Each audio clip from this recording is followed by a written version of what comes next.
What's up, everybody? Welcome to another episode of Scotty Talks. I'm just trying to get this link shared out. Make sure you guys are all tuned in. If you can't catch me tonight, I know the Bucks Nets about to come on. So of course, check that game out first. NBA live action first. This episode will be re-aired tomorrow on Heat Ratio Sports for sure. So if you guys can't tune in right now all the way, then it is totally fine with me. Just going to dive in, kind of update, the playoff picture in the NBA. Obviously, a lot of action has happened, went down since the last time I talked to you guys. And obviously, I'm going to dive into that Sixers game yesterday. There is a lot to talk about with that. But thank you, everybody that's tuning in already. I see we got a couple viewers already, so that is awesome. I'm just here by myself today, running around like a chicken with my head cut off, trying to get all this grad school. We're in finals week of the spring semester, so trying to get that all wrapped up. Had to bust out. What's up, Al? Had to bust out a 12-page paper evaluating Capital One, Ease. It was all just a mess, man. But I had to bust out 12 pages today for my grad school, finish off the semester. So done that. Finally get to talk about some stuff that I want to talk about. Obviously, we're going to dive in. I'm going to start with the Nets and the Bucks today. Obviously stay with what's relevant. The Nets and the Bucks, they're going to be playing here shortly. I know it hasn't come on yet, but Nets Bucks, how are you guys feeling about that series? That game one kind of really threw me off. I was not expecting, the Bucks to, kind of just get manhandled like that. Nets are obviously a really good team. We all know that. Did not expect the Bucks to get manhandled on national television. And obviously didn't expect James Harden not to be playing. The hamstring injury crept up again.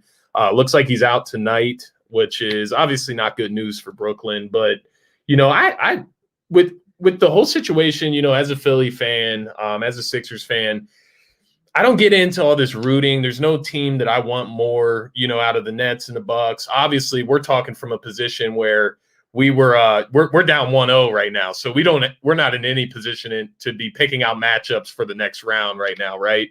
So and what? Yeah, Al, I agree, man. Bucks won't shoot that bad again. I think they do win tonight. I do think that the Harden injury will catch up to Brooklyn. I think it'll catch up to them in this series. And you look at the Bucks, as bad as they played in that first game, if they win tonight, they steal home court advantage. All they got to do is win game two, right? So the Bucks can steal all the momentum tonight. They can get right back into this series. Going to be a quick episode. I just want to shout that out too. It's going to be a quick episode. I am going to cover all this, but we got the post-game show tomorrow after the game. So we'll have a lot going on. A lot of NBA content will get out this week. I promise you that. I've been very quiet lately. Before I actually dive into this Nets matchup and kind of how it's going, be sure to follow me. What am I, an amateur here? I'm not even plugging myself in. I'm not even plugging my networks in. So what am I, an amateur? No. Be sure to follow me at Scotty Drown, at ST Philly Sports 1. Be sure to follow Heat Ratio Sports if you guys aren't already following them, and subscribe to that YouTube page. And, of course, be subscribed to the DSM Media page on YouTube and Twitch. We got a giveaway going on right now, so be sure to subscribe. Turn those alerts and notifications on, and be sure to check out all the content coming from there and Heat Ratio Sports, guys. Nets Bucks, I already got into it a little bit. Looking at last game, Giannis played pretty well. He had 34 points, 11 rebounds, shot 16 for 24, hit 2 threes, which obviously isn't in his forte. Like I mentioned with the Nets, they obviously, balled out last game without James Harden for most of the game. And you saw KD, 29 points, 10 rebounds, Kyrie, 25 points, 8 assists.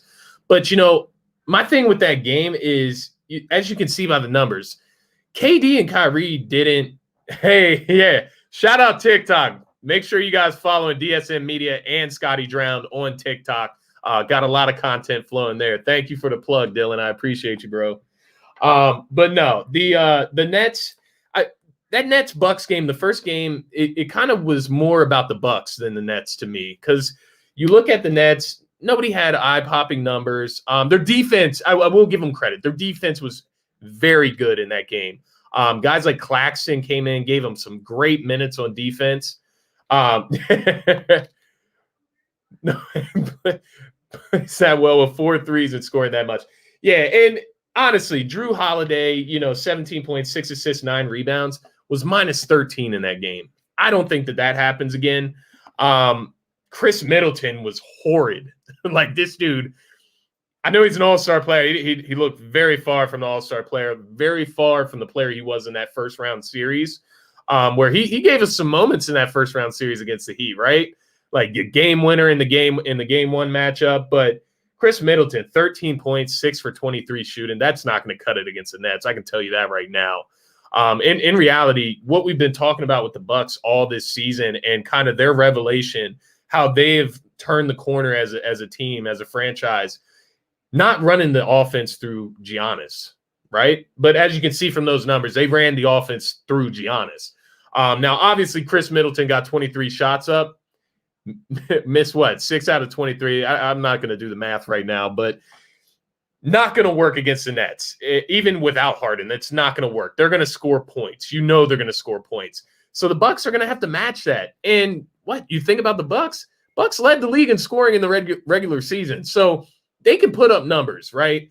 Brook Lopez has to contribute more. They are missing Dante DiVincenzo. I thought that was going to be a bigger loss than what people suspected, because not only is he, a great three-point shooter, he can score, he's a great perimeter defender, and they need as many of those as they can get against the Nets. But like I said, I'm not going to spend too much time on each of these matchups. I'm going to kind of fly through them. Nets and Bucks, man, the whole momentum in the series can switch tonight. I know everybody was kind of mesmerized by that game 1. And, as I said at the beginning of the show, I'm not here to pick and choose like which team I want in the next round. I'm not looking at the next round as a Sixers fan. So I'm not picking this series out of that type of thinking. I'm picking this series out of my gut feeling, honestly, because they match up really well. The Nets and Bucks are really good teams.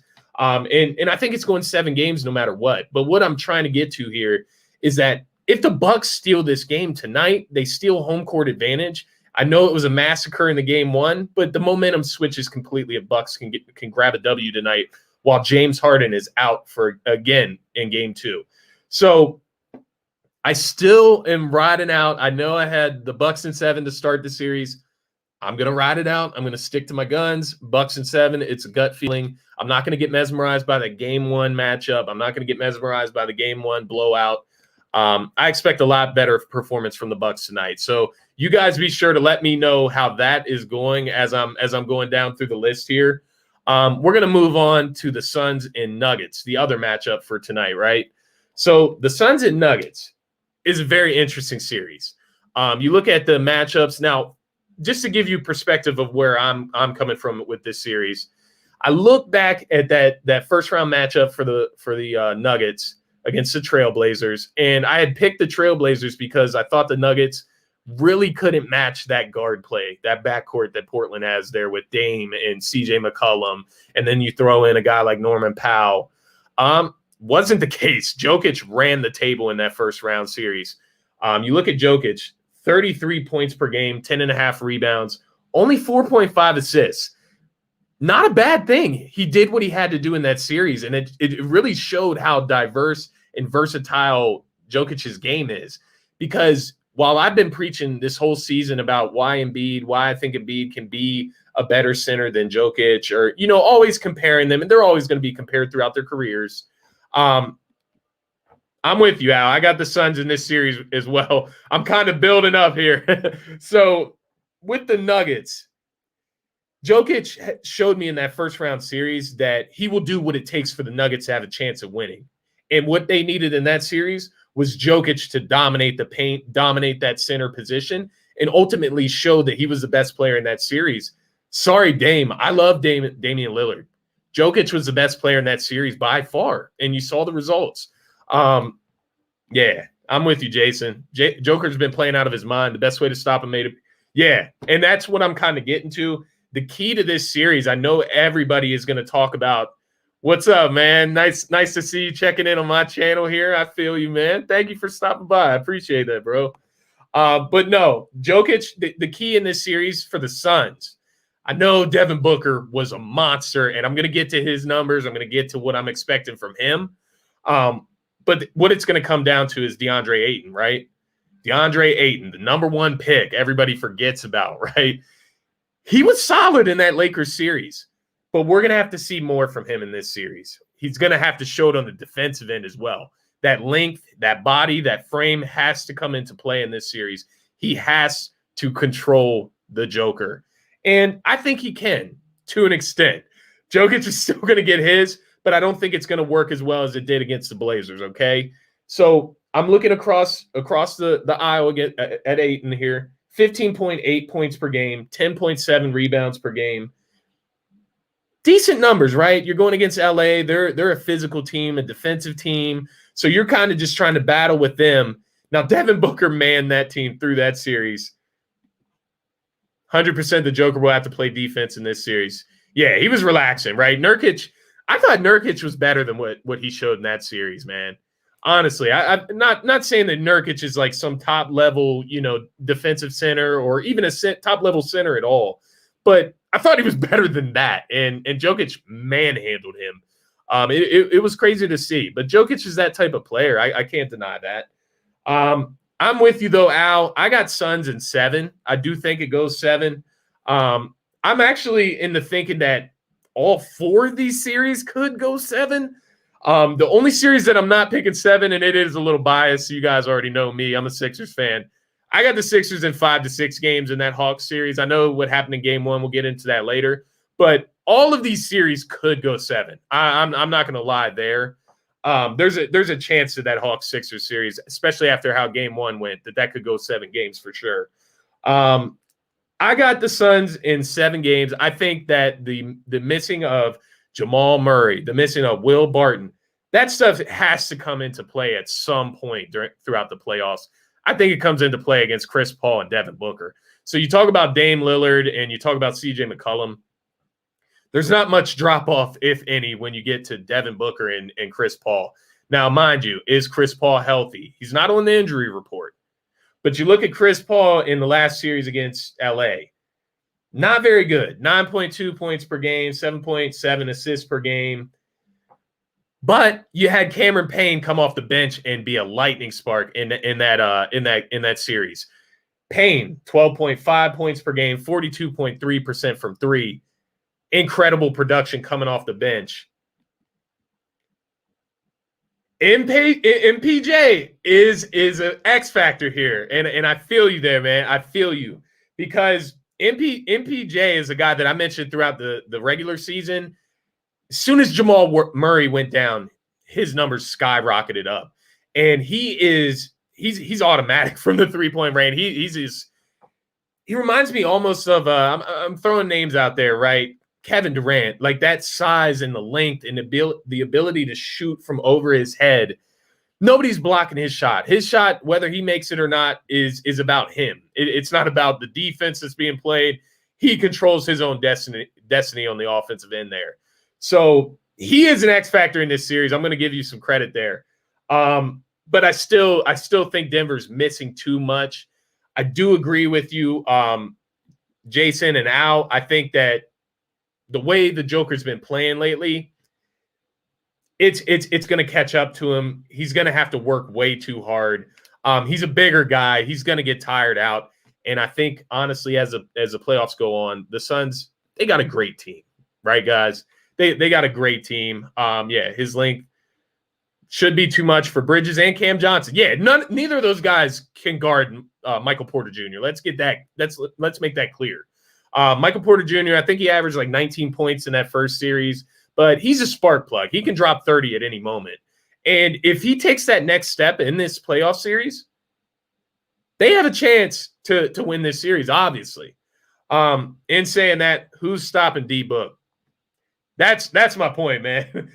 Devin Booker in the playoffs this year, he's arrived. It's his first playoff trip, and he's ready to make the most of it, right? 29.7 points per game, 6.2 rebounds per game, 5 assists per game, 42.9% from the three-point line. He's making it count from all over the floor. He's a mid-range assassin. He can get his shot whenever he wants. He can score from anywhere on offense. Who's stopping this guy? Nobody. Who's matching this guy's output? Nobody.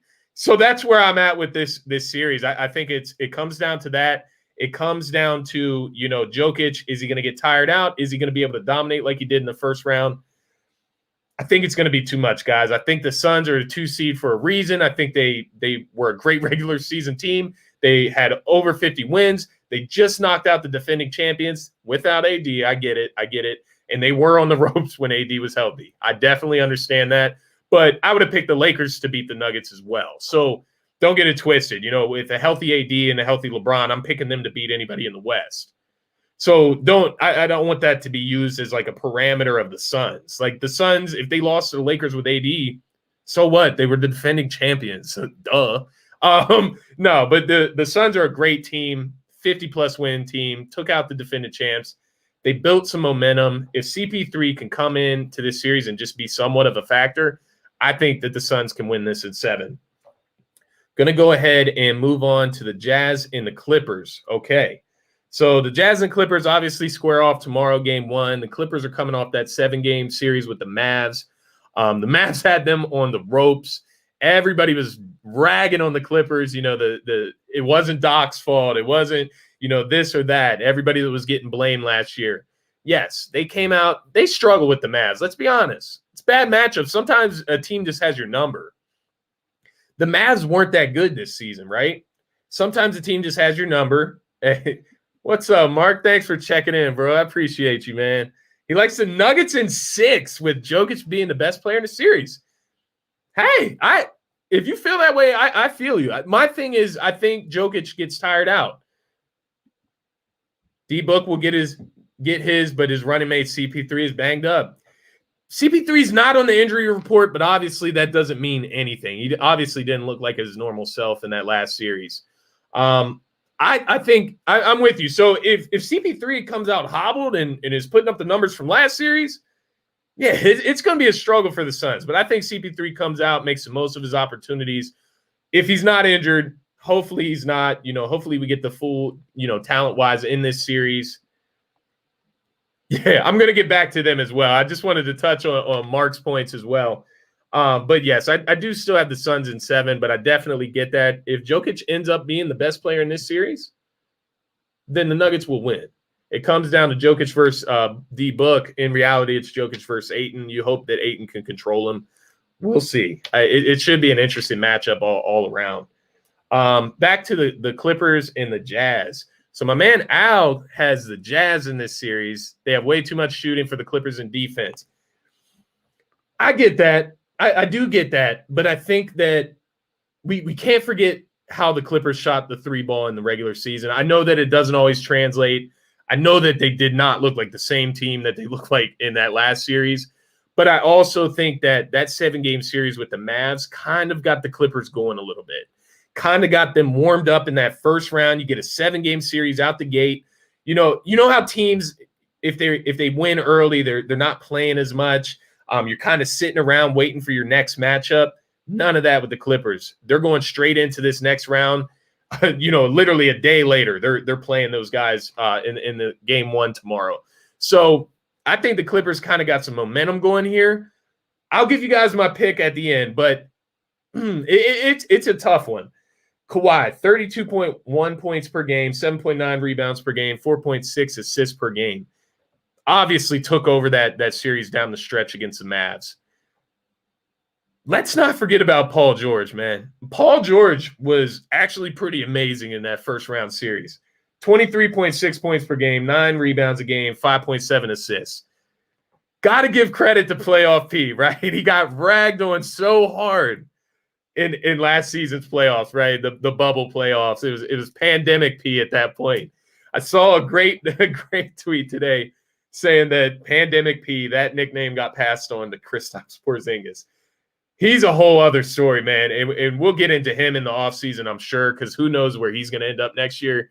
But if I'm Luka, I need that guy off my team, and I need a different running mate at this point, guys. Like, I can't do the Kristaps Porzingis. You can't rely on him for shit. I'm sorry, Kristaps. I actually was a huge fan of you at one point, but can't rely on him for shit. It's as simple as that, and I'm sorry. let's get back to the Clippers and Jazz, though. So my man Al, yeah, zero help. And yeah, I'm with my man EEC here. It's going to be a 3-point shootout. It's going to be a 3-point shootout. Clippers are stacked with 3-point shooters as well.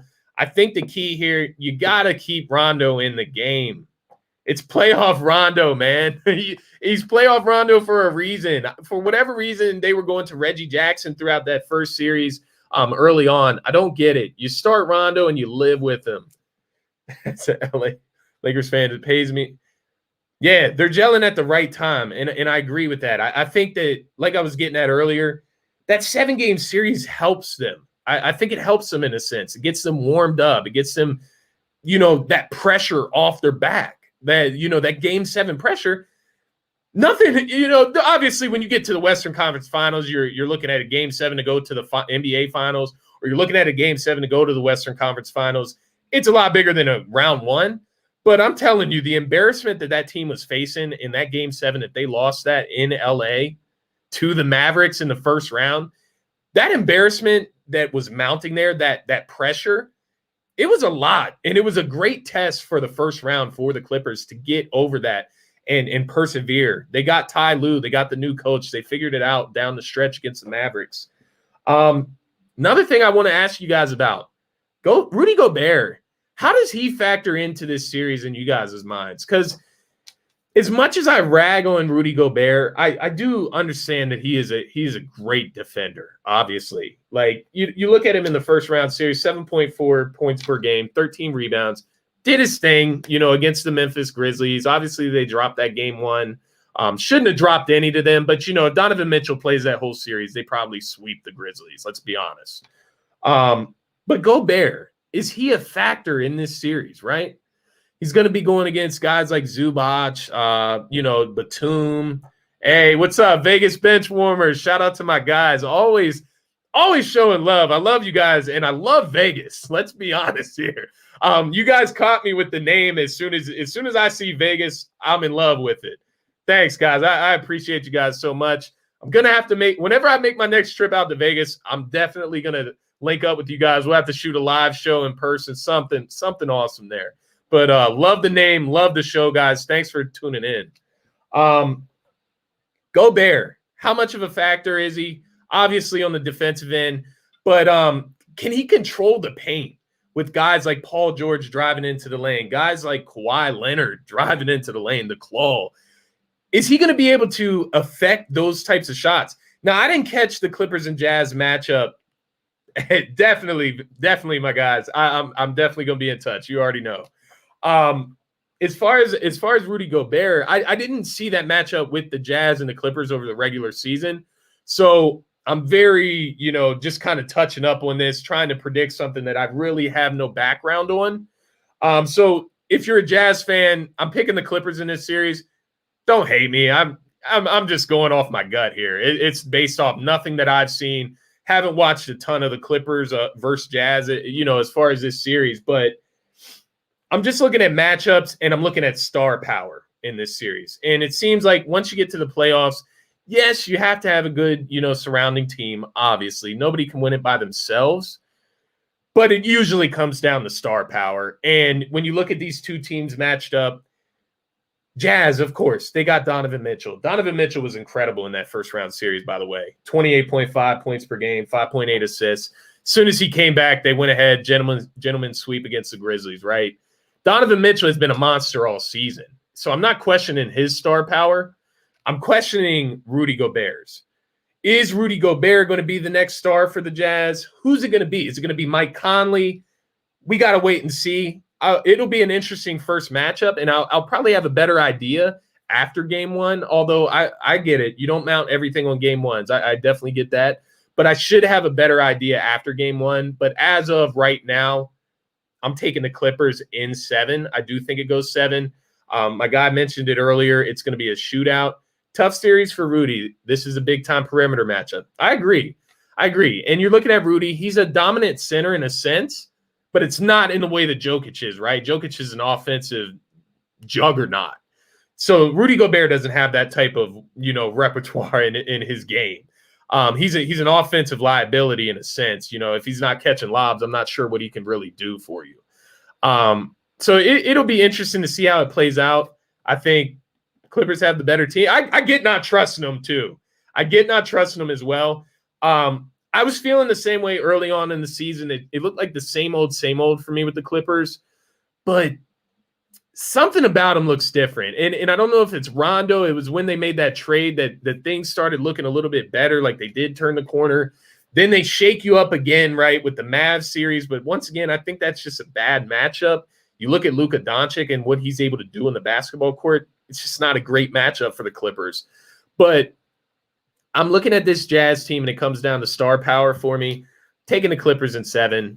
We'll leave it at that. I may change it after game 1. We'll see. I'm going to get a feel for it in game 1, probably like the rest of you guys, if you guys are, not following those teams as closely. So obviously, we're going to get to my favorite part of the show. Obviously, the Sixers. Now, we're coming off an L. I know. and don't get me wrong. I talked a lot of shit before this series. I had a sense more of 5-game series against the Hawks. And, I'll admit it. I was sleeping on the Hawks. Sleeping all the way. And what I'm about to say, what I'm about to get into throughout this segment, no shade at the Hawks. Shade at their fans. Their fans are wild as fuck. Like, excuse my language. They're wild as fuck. Like, all up in my mentions, dog, it's game 1. It's game 1. I'm going to tell you something. So, in certain series where you're not the favorite, or you shouldn't be at least, I just tend to hold my tongue a little bit more, right? Like, I hold my tongue when I'm the underdog a little bit more, right? Hawks fans all up in my mentions. If they beat us, then so be it. It is what it is. There's 7 games in a series for a reason. It's to prove which team is better. There's no doubt after a 7-game series which team is better, right? At least there shouldn't be. You have 7 games to get it decided. Figure it out. If you don't have it figured out by then, the teams do, because one's going home and one's not. So that's the way I'm looking at this series. And I still think, despite obviously the Hawks stole one in Philly, right? Philly's supposed to be our stomping grounds. Philly's supposed to be where we take care of business. The Sixers have been one of the best, if not the best, home team in the last 3 seasons. So you look at the Hawks, they come in off that New York series. Obviously, I think they gentlemen swept them. The Knicks aren't the Sixers at the end of the day, but the Hawks came off that series. They came off with some fuel. They came off with a chip on their shoulder. Obviously, Trae Young is a dog. I'm not gonna throw shade to Trae Young. Yeah, I'm with you, Al. The Hawks made 23s. We had 19 turnovers. We will be fine. That's the best they can play, right? Now, they didn't have DeAndre Hunter, so I'm going to give them some slack there. But when you add DeAndre Hunter into the mix, do the Hawks make 23s? I don't know. I know DeAndre Hunter has improved his outside game. I know he's improved his shot.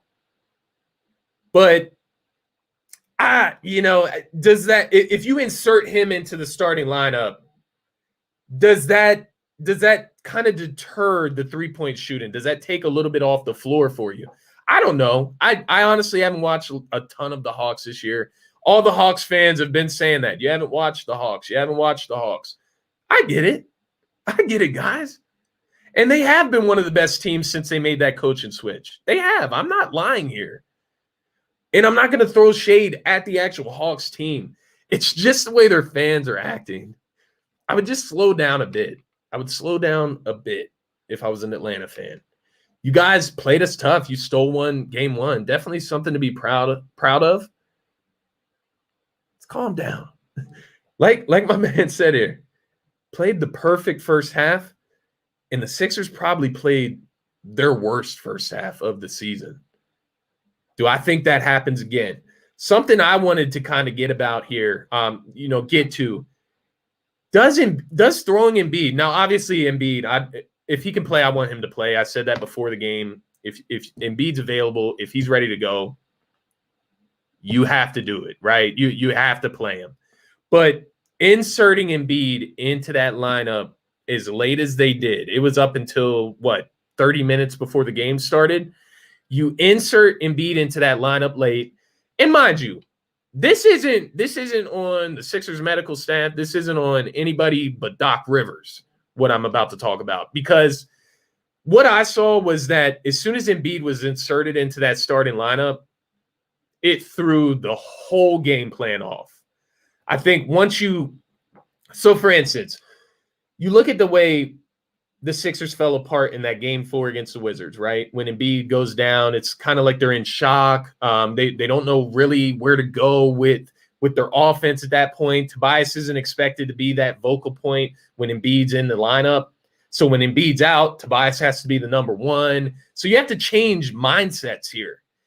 And you saw once they got to game 5, they came out, they blew the Wizards out. So it's not like, the Wizards just had finally figured it out. They had their number. Like, no, it took some adjustments and some preparation. That's what it took. And what I'm getting at here is it looked like Doc didn't have a plan for if Embiid was going to play. Now, I don't know if he was just kind of doubting that Embiid would play. And my man Mark has a great point here. Sixers and Hawks have the best East records since March. So they're right there with us. Let's not, be fools here. They can beat the Sixers. It's not like that. I'm not trying to throw shade. I have a lot of confidence in my Sixers, and I'm very biased. I'll admittedly say that. Like, that's not a thing. So what I was getting at, though, is Doc Rivers, right, comes into this game, and obviously the Sixers were out of whack. Obviously, they didn't really know what they were doing on the defensive end. Trae Young had his way. And the Danny Green on Trae Young, I'll get to that for sure, because somebody make it make sense, right? Yeah, I'm with Vegas here. I would have rested. I may have rested Embiid once you get into that like hour before the game. Now you're starting to mess with preparation. You're starting to mess with game plan. You're starting to mess with matchups, because you look at the matchups. If Embiid isn't in that starting lineup, Ben Simmons is probably going toe-to-toe with Clint Capella at the center position, right? Am I lying here? You're probably inserting Matisse Thybulle into that starting lineup. You're pushing Ben. You're just going to make him match up with Clint Capella. Clint Capella isn't some huge offensive threat. Yeah, he gets on the boards. You're going to have to team rebound against this Hawks team regardless against Clint Capella. So I'm looking at those matchups and how they kind of switch around, because obviously Embiid comes in the picture. He guards Capella. This puts Ben wherever, you don't want to put Ben on Trae Young early. And I agree with that tactic as well, because we saw as soon as they switched Ben in the second half in that third quarter, he picked up 2 quick fouls. They're like tangling hands. I don't know if they were holding hands, what the hell was going on there, but some touch fouls on Trae Young as soon as he goes on him. And like Ben was saying after the game, if the refs allow it. So you got to kind of feel it out. But I don't want to test those waters until the second half. Let's get Ben through the first half with 2 or less fouls. Then we can test the water with Trae Young and Ben Simmons.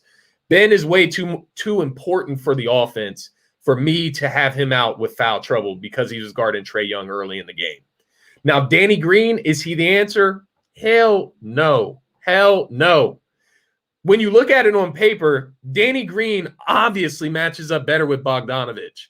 Obviously, he's a straightway shooter. He's a spot up shooter in Bogdanović, who torched us. Let's not get it twisted. But that was a result of Trae Young being able to get into the paint whenever the hell he wanted in the first half. So he's out here kicking it out in the first half, getting wherever he wants, right? Getting wherever the hell he wants. Making passes out to Solomon Hill. Solomon Hill's hitting threes. He hit 2 threes in that game. John Collins is hitting threes, shooting like 60+% from 3, getting it out to Bogdanović, so on and so forth. Kevin Huerter, whatever, whoever you want to name, right? Getting guys comfortable, getting them confident. When you're seeing the ball go through the net early, you're getting wide open looks. You're going to be hot the rest of the game. You're going to feel it. You're going to have confidence to shoot those. And I think that's what you saw from the Hawks. They came out, they punched us in the mouth, and Doc didn't look like he knew what to do. The team didn't look like they knew what to do. One thing I will point out, I'm so worried that playoff Doc is going to show up. He showed up. I'm hoping that he leaves, right? He showed up last game. That was playoff Doc. That was LA Clippers Doc in that last game, for sure. I'm hoping that playoff Doc leaves and we get like Boston Celtics Doc. Like that's who I want. I want Boston Celtics Doc. But no, that is a concern. And Danny Green's a concern because my man Dylan points it out here. Not only did Danny Green get cooked on the defensive end, he didn't attempt a shot in the first half.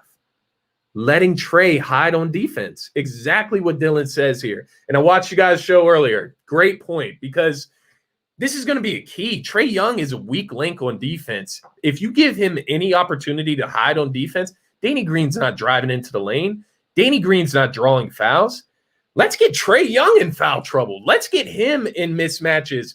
Get him switched on to Tobias Harris. Get him switched on to Ben Simmons in the post. Let's get him in trouble, right? Use him on the defensive end. He can't just hide out there with Danny Green spotting up. And so my point that I'm getting at here with Dylan, I love the comment here, because when Danny Green's not contributing, if he's not hot that night, if he's missing shots, get him the hell off the court. He's a liability at that point. Why not give those minutes to Matisse Thybulle? And that's what you have to think when you're going into this game 2 tomorrow. I know all us Sixers fans are excited for game 2. We're ready to get that game 1 off our backs. We want to get this dub, get back on track, get the national media, all the other fans off our backs. It's going to come down to Doc. He needs to decide quicker. He needs to make adjustments quicker. Don't wait until the end of the game to start these adjustments. Like, do it at the beginning of the game. You see Danny Green struggling. If he's not shooting, if he's not hitting shots when he is shooting, get him off the floor. Matisse Thybulle was actually better on offense in game 1. And that's why I was so confused by the lack of minutes for Matisse Thybulle. You look at Matisse, 19 minutes. Danny Green, 30 minutes. Seth Curry, 36. He's got to eat into those minutes in this matchup. He has to eat into those minutes. He's a great perimeter defender. What did we need yesterday? Bucks better wake up before they're down 2-0. They're down by 10. Damn. And James Harden isn't playing. Maybe I'm totally wrong about the Bucks. Who do you think is the second best league in the world in basketball? Australia or Europe? Man. So, okay, I guess a question to you would be, are you speaking on like the actual foreign leagues, or are you speaking on like the talent that comes out of those areas? If you're talking about leagues, I'm going to go with the Euro League, but Australia is catching up very fast. They're catching up very fast, and they're producing a lot of talent out of Australia. I don't know if you guys have noticed lately, but I'll follow up on that if you're still here, if you're still watching. Definitely let me know what you're talking about there. Everybody's been talking about them. They are the next Warriors. Everybody needs to relax. Yeah, I get the Steph comparisons with Trey Young. They got a lot of young talent there. You look at Bogdanovich. He's really sparked. He's really starred up in Atlanta. They got Lou Will off the bench. They got a great perimeter defender in DeAndre Hunter. He's a great two-way player. John Collins has turned into a pretty decent three-point shooter, obviously. They got a lot of talent there. They got Clint Capella manning the middle, that typical Golden State type of center. We got to chill, though. Bogdanovich is not no Klay Thompson. Trey Young is not no Steph Curry. Who go down the line? It's not Kevin Durant. It's not Durant. No, none of that. I'm not going that far. They are no Warriors. Whoever is on Young, they have to look to take it to the hoop and make him work. Exactly. And I know, and don't get me wrong, I know Matisse Thybulle isn't that guy either. I'm not saying have Matisse work him on defense or anything like that. No. The only thing I was saying is that Matisse Thybulle was actually more effective on offense in that first game than Danny Green. You saw it when Joel would get double teamed. Matisse Thybulle was great at sneaking around under the basket, just showing up. A couple times he was open for wide open layups off that double team on Joel. And if they don't let him wide open, then obviously they leave the shooter in the cross corner wide open like Seth Curry. That happened several times in that game one as well. So my main thing I guess I'm getting at here is Doc Rivers, Danny Green, obviously got to be better. The defense on Trae Young obviously has to be better. But let's talk about something here, because Trae Young was actually a -11 in the plus-minus yesterday. All the Sixers were in the plus as far as in game one. They were all plus on the plus-minus. So what that tells me is obviously the bench laid a huge fucking egg. They laid a huge egg. And the biggest egg was in that second quarter, which was absolutely disgusting. I think I saw a stat earlier, and let me know if I'm totally wrong here, but I believe when that second unit came in the second quarter, the Hawks went on like an 18-point run, 18-0 run, pushed that lead out to 26. And from there, we were playing catch up the rest of the day. And the thing about the Sixers is, and I hate to say this because, you know, if you are matching up against a team like Brooklyn, this could happen to you. When they get down early, they're going to struggle because they're not some electric three-point shooting team unless Danny and Seth Curry are on that day. They're not this like they're not going to hit 20, 25 threes in a game. That's not the Sixers. They operate through Joel Embiid in the post. They operate through Tobias Harris in the post. Obviously, Ben Simmons operates in the paint. These are 2 points. You can't trade them for threes. When you're playing catch-up, you got to be able to hit a lot of threes.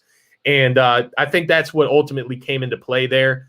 Obviously, the defense stepped up in the second half. That was awesome to see them, you know, extend that out full court, really start to trap Trae Young.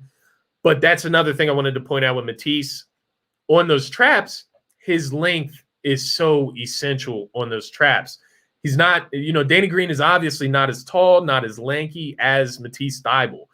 And I think that's a key when you're guarding Trae Young. Obviously, Matisse Thybulle has fresher legs. He's a better defender, period. Playing hard on defense. They did it the first game, too. So let's give credit where it's due for the Nets, right? Everybody was talking about their defense. That was my huge thing with the Nets. What are they going to do on the defensive end? We know they can score. What are they going to do on the defensive end? What are they going to do with a guy like Giannis that operates in the paint and dominates? What are they going to do with Embiid, who operates in the paint and dominates? If their defense is playing better, if Claxton is giving them great minutes, if Blake Griffin is giving them great minutes, they're on their way to a championship. It's as simple as that. Now, that's barring Harden's health, but, I mean, if these guys come around and 2-0 the Bucks without Harden, I mean, that says a lot. This is the Bucks' chance to steal one in Brooklyn. Take the home court advantage away. 19 first quarter points are not scoring. Not scoring, guys. And you see it when they operate their offense through Giannis. If Chris Middleton is not hitting, I'm not sure what happened with Drew Holiday in that first game. Was kind of just minus 13, kind of just a non-factor. He's supposed to be the guy that's going to really strap up either Harden or Kyrie Irving, slow them down. You got to do your part on offense and defense, man. And Drew Holiday I'm a huge fan of Drew Holiday. Let's get back to the Sixers and Hawks. They could lose John Collins this offseason if they do not match the huge offers he gets. Yeah, I agree. John Collins, man. And you saw that down the stretch, right? Like that, he caught a couple of oops. He got the clear path foul. Same Bucks that swept the Heat, right? And to be clear with the Bucks, I thought that game was going 7 games in the first round as well. The Miami Heat kind of threw me off with that, but that's beside the point. But just to kind of wrap up with the Sixers and Hawks, I'm getting all over the place here. I actually want to go catch a little bit of that game before I go play some volleyball. I'm in a nice little volleyball league, so got a game at 9:15. Want to catch a little bit of this Nets-Bucks game and get a feel for that. But I do want to ask you guys, how do you guys feel about Embiid's injury? Do you think that he plays game 2? Have you guys heard anything that I haven't heard as far as his status for game 2? Was there any, I wasn't available on Twitter as much as I like to be today, especially a day after a game, when you're getting those status updates. But as I was saying earlier, I was obviously doing grad school work. But if you guys have any updates for me out there, please be sure to to go ahead and throw those out there. But how did you guys feel about Joel Embiid's game back? 39 points. It was a quiet 39, I felt. Got Capella into foul trouble. Capella should have been fouled out, let's be honest. And I didn't even get to the refs. It totally slipped my mind. The referee, and I'm not like claiming like, I'm not even going to throw out there that everybody, it's the world against the Sixers or something like that. Overall, the refs have been terrible, like more than usual. It's like the review system has made it worse. So like these refs are just like blatantly just terrible. And it's not just, the going the Sixers way or going against the Sixers. So first off, in the first half, Danny Green gets his jersey grabbed by John Collins. The ref is running side by side with him. The foul on Matisse Thybulle, Trae Young pushes into Matisse Thybulle. Matisse Thybulle's just running down the court. And that's a foul on Matisse Thybulle. We challenge it. You look at the replay, and you're so cocky, so prideful that you can't even go against your original, what you thought you originally saw, even though it's wrong. So those were two things I was pointing out. There was another one where John Collins in the second half, especially when we were making that major push, definitely went back court, traveled, did some other shit. So there was a lot of things. And don't get me wrong, there was some shit that wasn't called on the Sixers in that second half as well. They were playing physical as hell on defense, and that's why they were able to ultimately get it back to within 2. The refs have been terrible, guys. It's ridiculous. It's not something I like to talk about for a long time. Now, when I hear Hawks fans complaining about the refs today, get the fuck out of my face. But that, like I said, I don't like to talk about it too much. I'm not going to sit here and say that the refs were favoring us, because that just simply is not true. But yeah, I think Doc sticks with Green, but better traps, blitzes. Ben can be overly aggressive with his D. I agree. I'm not throwing Ben on Trae Young unless it's a close game in the fourth. Kind of like what they did with Damian Lillard throughout the season, Luka Doncic. You would see Ben on him more in the second half. That's what I would do with him and Trae Young if you want to match him up with Trae Young. But the thing is, you can't have Ben helping on defense off Bogdanovich when Trae Young blows by Danny Green. I agree here. You gotta do those traps from the beginning of the game. I didn't understand why they didn't do the traps the whole game. You saw it against Beal. Whenever they started suffocating Beal, the Wizards they turned upside down. They didn't know what to do. Now, mind you, Hawks have a lot more talent than the Wizards, obviously. But when you're getting these traps, you have these soft, weak passes coming out of the double teams. You have a lot of guys that can get in those intercepting, those passing lanes. Guys like Matisse, they love to get in those passing lanes. Guys like Ben Simmons. Now, just think about it if you're doing a trap with Ben Simmons and Matisse Thybulle. Where's Trae Young going with the basketball? He's a great passer, and he'll make you pay sometimes. But as you saw in that second half, they got him flustered. Only 10 points in the second half. As I said earlier, ended with a minus 11 for the whole game. I know everybody was hyping up Trae Young before the game, after the game. Rightfully so. The dude's cold. He's a dog. He has the personality that captivates fans. He has all of it. He has the persona. He has it all. I like Trae Young when he's not playing my team. But when I'm looking at our series matching up with him, obviously I have to point out the flaws. I have to point out the weaknesses. So the Sixers have to trap him, get the ball out of his hands early. Not driving down the lane, get the ball out of his hands. Get the ball out of his hands early. Trap him, get him flustered early. Don't let him build his confidence, getting those shots off from the half-court logo. When he starts making those, it's hard to defend a guy like that. When he's that comfortable, when he's that confident. We can't allow that to happen. And simply, we got to guard the three-point better, period. Guard the three-point better. You saw the real Sixers defense in the second half. I'm going to stick to my guns with that. I know what the Sixers can do. And one thing I will say before I get out of here, don't just jump off the Sixers. Sixers fans specifically here. If you're out, not a Sixers fan, if you're part of the national media, national scale, whatever, fans of other teams, your team's not in the playoffs, root for whoever the hell you want, pick whoever you want in the series. If you think the Hawks are going to win it, I get it. But my Sixers fans, we rode with this team all season. And I'm talking to the people that actually did. The people that actually rode with them this season. The people that actually watched the games this year. 72-game season. I got to see, I'll throw a number out there. I would like to say 70 of the 72 games that we played this season. And I got to watch those. We know what this team is about. We know why this team lost yesterday. We know that the Hawks punched them in the mouth. But we also know that that was the Atlanta Hawks' best shot, and they won by 4 points. And that's with them making 20-plus threes. That's with us having 20 turnovers. That's with a very weak game plan. So just keep the faith, guys. Keep the confidence. The Sixers are a first seed for a reason, guys. They earned that. Ride with them. Don't hop off now, guys. Stick it through. Ride it out. I got you guys. It's Sixers and 6. I want to say 5, but I'm not going to be that cocky. I'm not going to be that biased. We lost the first game. Let's go Sixers and 6.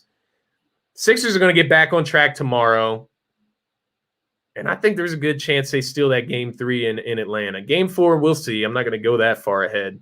But you got to steal these. You got to win these next 2. I won't say steal, obviously. They need to win at home and hold their own court advantage. But you got to get these next 2, get back on track, take the lead in the series again, get control of this before the Hawks get too confident. Because you're down 0-2, that's a lot more sketchy than down, or tied 1-1, down 0-1. That's a lot more sketchy. They're going to build a lot of confidence off of that.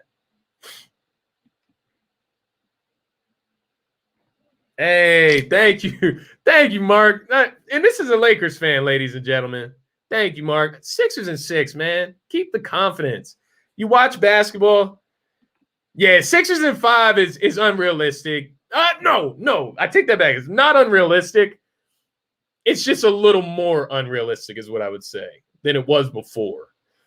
So, yeah, if I say Sixers and 5, the Hawks fans are going to be all over me. I'm not here to throw shade at the Hawks. They're a good team. As my buddy Mark said earlier, they're with us as far as the records in the East since the coaching switch, since the All-Star break. So, good team. Sixers are better. They're obviously better. They're the 1 seed for a reason. Defense wins championships. Let's ride it out. We know this defense isn't going to come out like that again. And Joel Embiid, another game back. Let's hope, everything goes right from today till tomorrow. No knee swelling, nothing like that. Back in the lineup tomorrow with a game plan. Sixers will come out a lot more prepared. Guys, thank you for all of the comments. Love doing live shows. You guys keep me going. You guys keep me all over the place, but I love it. I love touching on what you guys want to talk about. So that's why I love doing these live shows. Thank you guys for hanging in with me tonight. I got to head out to my volleyball game. If you guys didn't catch the whole episode, be sure to check it out on Heat Ratio Sports tomorrow. It will be streaming live at 10 a.m. So it'll re-air for you. Be sure to check it out. As always, be sure to follow me on Twitter, on Instagram, at Scotty Drown, at ST Philly Sports 1. Be sure to subscribe to the DSM Media YouTube page, Heat Ratio Sports YouTube page. Make sure you're clicking that subscribe. And, of course, the DSM Media TikTok and the DSM Media Twitch page. Guys, that's going to be it for me. Gotta run. Appreciate all the love tonight. Much love. Go Sixers. Sixers and 6. You heard it here first. Peace, guys.